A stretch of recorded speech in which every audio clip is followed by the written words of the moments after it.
Wat drink jij nu? Sinaas? Sinaas. Dus het is geen biertje? Nee. Dat mag nog niet, hè? Nee.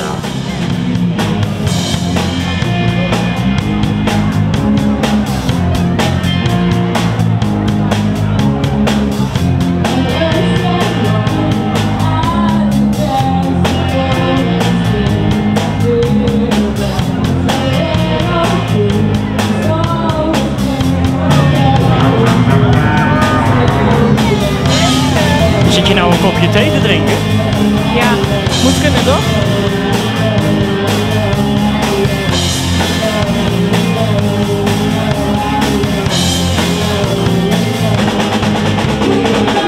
U woont hier, u zit hier dus de hele dag eigenlijk achter de bar, maar nog niet de neiging gehad om toch even een klein borreltje te pakken? Echt niet. Nee, dat hou ik voor de avond.